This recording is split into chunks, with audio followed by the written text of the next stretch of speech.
Have you been lucky enough to get a few initial interviews with your favorite education company, but for some reason you just can't get past that first round to a second interview? Today, I'm going to share 3 things that you might be doing that are holding you back from getting that second interview. I'm Carrie Conover, the founder of Educators to Educators and the creator of Classroom to Boardroom. Classroom to Boardroom is a self-paced online course that you can take. I teach you everything you need to know about going from the classroom to working for your favorite education company. You can find a link to learn more about that course down below. And while you're down there, if you wouldn't mind subscribing to this channel, this is a brand new channel. I'm trying to spread the word and the knowledge for teachers out there just like you. So if you could subscribe to the channel and like it, I would really appreciate it. Let's get started with the 3 things that might be holding you back from getting a second interview. Number 1 is your presence on camera.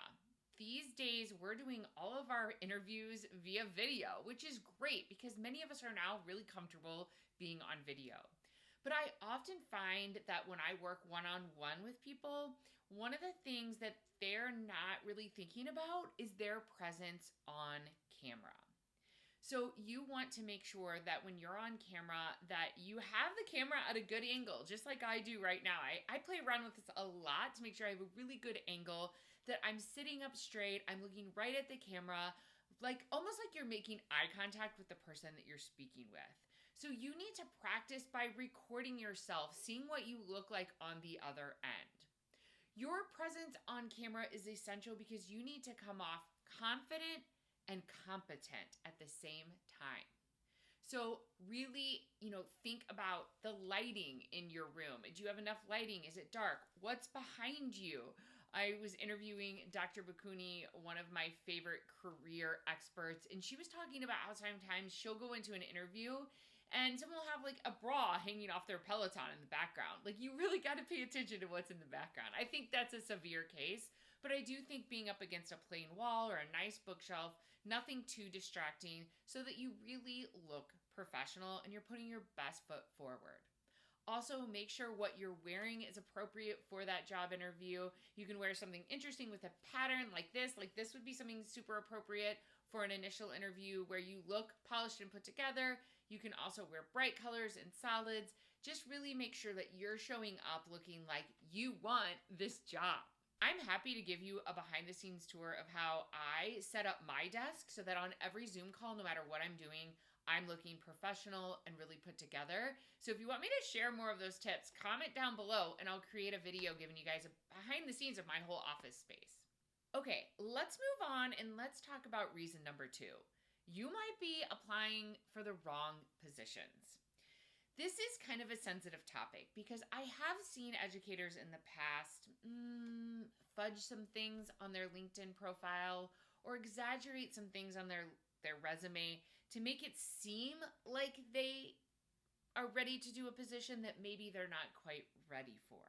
Listen, that first interview is a 2-way street.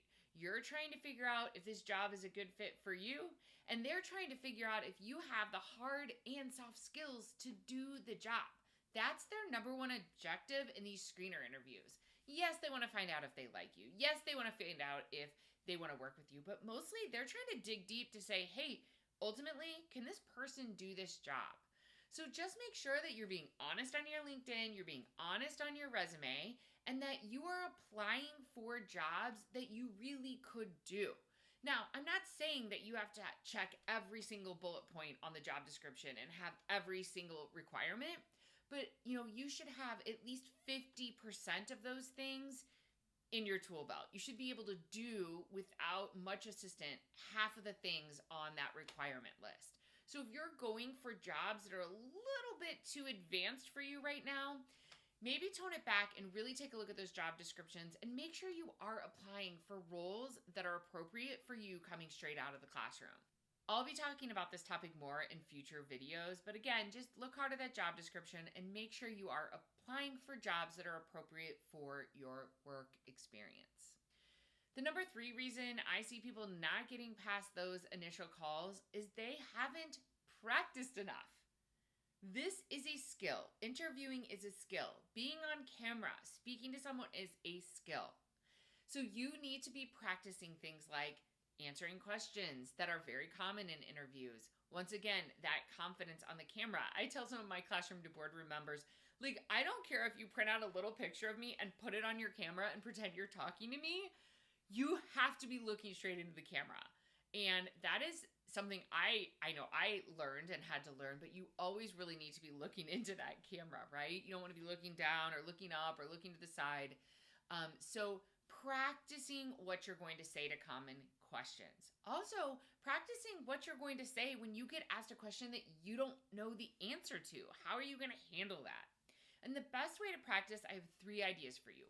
1, download some common interview questions. You can find them all over the internet. And go into a mirror and practice looking at yourself and talking to yourself in a mirror.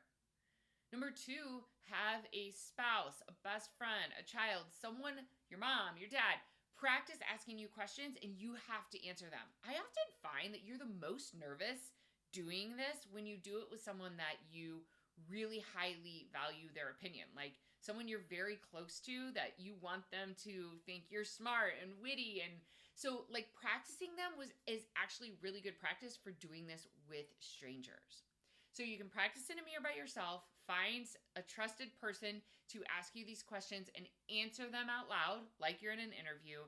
And number 3, record yourself answering common questions and watch yourself back. What kind of a message are you sending?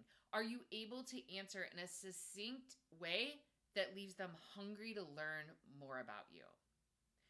The whole point of interview number 1 is to make sure that you are legit and you can do the job that you're interviewing for.